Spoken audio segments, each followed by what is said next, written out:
안녕하세요, 여러분.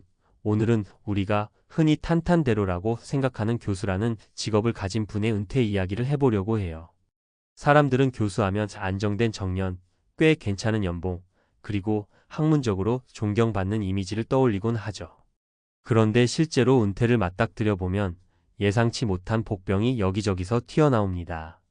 그래서 오늘은 명문대 교수 정도 되면 은퇴 자금으로 7억 정도면 충분하겠지?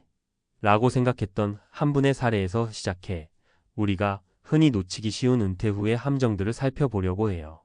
사실 지금 5060대 분들은 자기 자신보다 부모님 세대가 더 오래 사시지 않았나? 내가 은퇴하면 그래도 부모님만큼 살진 않겠지? 하는 막연한 생각을 갖고 계시는 경우가 많아요. 그런데 최근 의료 기술의 발달, 영양 상태의 개선 등으로 기대 수명이 크게 늘어나면서 우리가 실제로 살아갈 수 있는 시간이 과거 어느 때보다 훨씬 길어졌습니다. 즉, 은퇴 후에도 아직 인생의 장장 몇십 년을 더 살 수도 있다는 뜻이죠. 그렇다면 왜 어떤 사람들은 7억이라는 금액조차도 모자라다고 느낄까요? 이유는 생각보다 간단해요. 과거에 비해 우리의 삶이 길어지고 그만큼 은퇴 후 생활비, 병원비, 취미나 여가 비용까지 모든 게 예측과 다르게 커지기 때문입니다. 오늘은 이 교수님의 사례를 통해 우리가 놓칠 수 있는 중요한 포인트를 잡아보고 추가로 다른 세 가지 실사례를 함께 살펴보면서 어떻게 대처하면 좋을지를 이야기해 볼게요. 1. 명문대 교수도 허를 찔린 은퇴 생활비. 이 교수님 제법 유명한 대학에서 30년 넘게 강의를 하시고 퇴직하셨습니다. 사람들은 교수님이면 돈을 좀 모았겠지 싶을 거예요. 실제로 퇴직금과 그간 모아온 돈, 그리고 다른 투자 수익 등을 합해 약 7억 원을 마련하셨다고 해요. 결코 작은 금액이 아니죠. 처음에는 나이도 60대 초반이고 이 정도면 평생 걱정 없이 살겠다라고 생각하셨다고 합니다. 그런데 막상 퇴직하고 나니 월 평균 지출이 생각보다 훨씬 컸다고 해요. 왜 그렇게 됐을까요? 자녀와 가족을 위한 지출. 자녀가 아직 완전히 독립하지 못했다면 학자금이나 생활비 지원을 계속해줘야 하는 상황이 생길 수 있죠. 교수님 자녀면 이미 자리 잡았겠다라고 생각할 수도 있지만 요즘은 취업 상황도 녹록치 않고 유학이나 대학원 진학, 결혼 자금 등 도움을 필요로 하는 일이 한두 가지가 아니잖아요. 병원비와 건강관리비. 60대가 넘어서면 크고 작은 질병이 신경 쓰이기 마련이에요. 혈압, 혈당, 관절, 치아 문제까지 병원비가 가볍게 느껴지던 4050대 때와 달리 이제는 정말 큰 부담이 돼요. 정기검진 비용도 있고 약값, 물리치료, 추가 검사 등등 예상하지 못했던 부분에서 계속 돈이 들어갑니다. 취미 여가 모임 비용. 은퇴 후에는 여유를 찾아 여행도 가고 친구들도 더 자주 만나고 봉사나 문화생활도 즐기고 싶어지죠. 현역 시절에는 일하느라 시간도 없었고 돈은 그냥 통장에 넣어뒀으니 나중에 써야지 생각하지만 막상 은퇴하고 보니 소일거리를 찾으면서 의외로 지출이 늘어나는 경우가 많아요. 이렇듯 한 달에 몇 백만 원씩 꾸준히 써대면 7억이 무슨 소용이냐는 말이 나오는 거예요. 교수님도 처음에는 이 정도 쓸 자격 있다고 생각했지만 1년, 2년, 3년 지나면서 통장 잔고가 생각보다 빠르게 줄어드는 걸 보고 엄청난 불안감을 느꼈다고 합니다. 이게 바로 7억으로는 부족했던 진짜 이유라는 거죠. 2. 사례 세 가지로 보는 은퇴 함정. 그렇다면 이 교수님의 이야기가 남 이야기 같지만은 않은 분들도 많으실 거예요. 은퇴 후를 준비한다고 해도 우리가 예상치 못한 지출이 생기고 인생 계획이 달라지면서 생각보다 빨리 자금이 소진될 수 있거든요. 자, 여기 다른 세 분의 사례가 있어요. 한번 들어보시고 자신의 상황과 어떻게 다른지, 어떤 공통점이 있는지 살펴보면 좋겠어요. 사례 1. 운동하다가 무릎, 연골 수술 의료비 폭탄 맞은 63세 김씨. 김씨는 63세로 퇴직 전에 꽤 좋은 연봉을 받았어요. 그래서 은퇴 자금으로 한 5억 정도를 마련했고 추가로 집 한 채가 있었죠. 퇴직 후 건강을 잘 지키고 싶어 운동은 필수라는 생각에 갑작스레 테니스를 시작하셨습니다. 그런데 아쉽게도 무리하게 연습하다 보니 무릎, 연골이 손상되어 수술까지 받게 된 거예요. 처음에는 간단한 시술이면 될 줄 알았는데 검사해보니 연골이 생각보다 많이 닳아 있었고 인공관절 수술까지 고려해야 하는 상황이 된 거죠.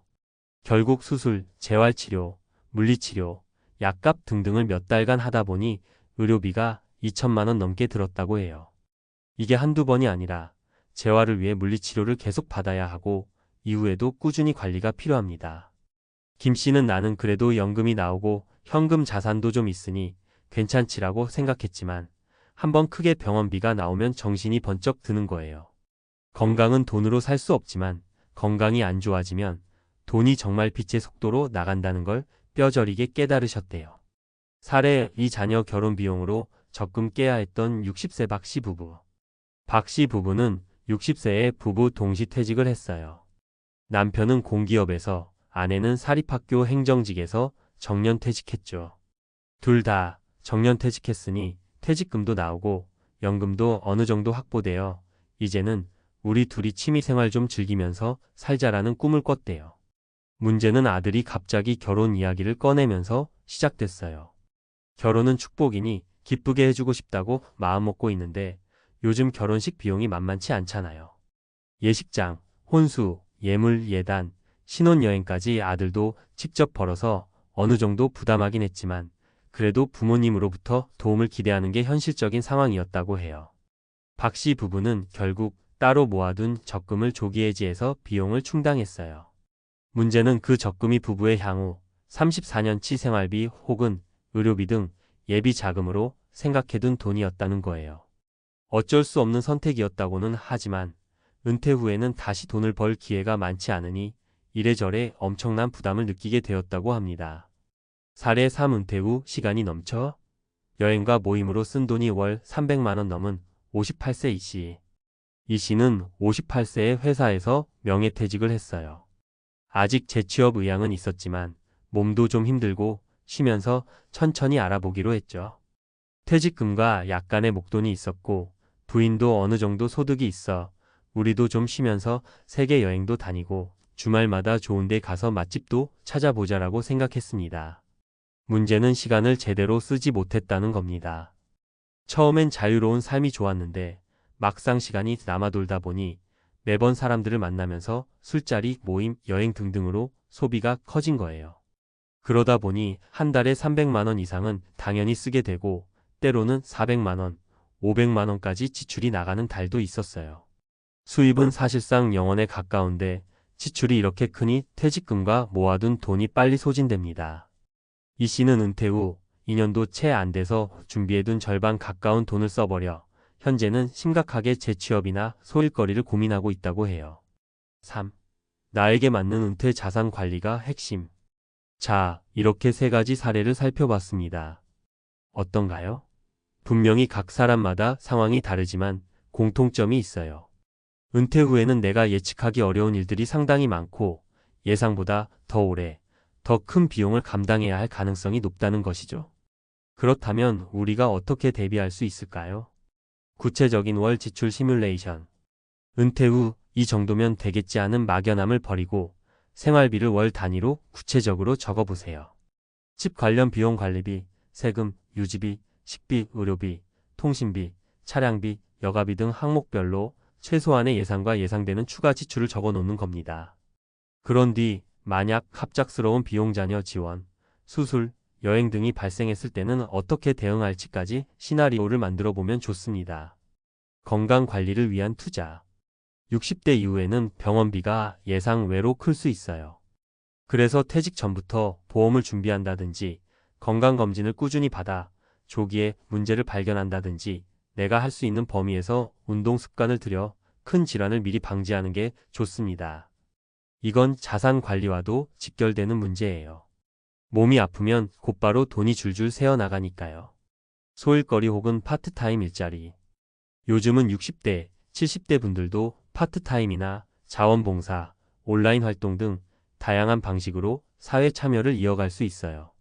물론 그만큼 건강이 받쳐줘야겠지만 내 역량에 맞춰서 소득을 조금이라도 만들어낼 수 있다면 정신 건강에도 좋고 자산 소진 속도도 더디게 만들 수 있어요. 번다라기보다는 안 쓴다에 가깝게 생각해도 결국 내 생활비 일부를 충당할 수 있는 길이 되죠. 가족과의 재정적 약속 정하기. 자녀에게 도움을 줄 상황이 생길 수 있어요. 다만 무조건 해줘야지가 아니라 서로 대화와 약속을 통해 재정 계획을 짜는 게 좋습니다. 은퇴 자금이 부족해지는 건 곧 부모의 삶의 질 저하로도 이어지니까요. 이 부분을 자녀와 솔직히 이야기하고 서로 책임과 계획을 나누는 것이 필요합니다. 은퇴 설계 전문 상담 활용. 아직은 우리나라에서 재무 설계나 은퇴 설계를 받는 문화가 익숙하지 않을 수도 있어요. 하지만 전문가의 도움을 받아보면 내가 미처 생각하지 못했던 지출 항목이나 절세 방법, 그리고 운용 전략을 배울 수 있어요. 나 혼자 계획을 짜다 보면 놓치기 쉬운 부분을 점검받는다는 의미로 가급적 전문가의 도움을 받아보시는 걸 추천드립니다. 4. 결국 중요한 건 지속 가능한 라이프 스타일. 명문대 교수, 7억 자산, 보통 사람에겐 남부러울 것도 없어 보이죠. 그런데도 비참한 은퇴 생활이라는 표현까지 나온 걸 보면 정말 평생 배운 사람도 퇴직 후 현실 앞에서는 당황할 수밖에 없다는 걸 알 수 있어요. 그만큼 은퇴라는 게 이제부터가 진짜 인생의 시작이라는 의미이기도 하니까요. 가장 중요한 건 내 삶의 속도를 어떻게 조절하느냐, 그리고 오래 달리기 마라톤 하듯이 재정을 관리하느냐에 달렸어요.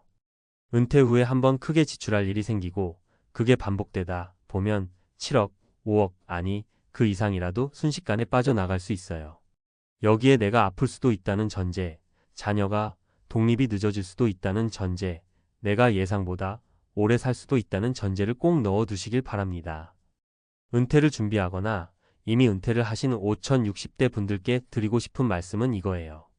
내게 남은 자산은 내 인생 마지막 날까지 버텨야 하는 생존 자금이다.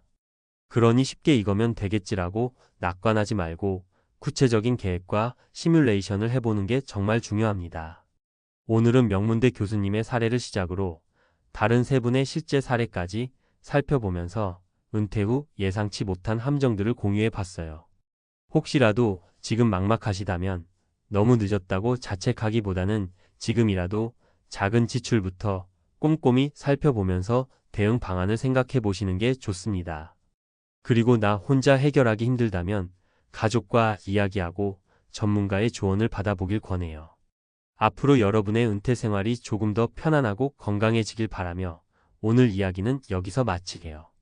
혹시 궁금한 점이나 함께 나누고 싶은 이야기가 있다면 언제든 편하게 말씀해 주세요.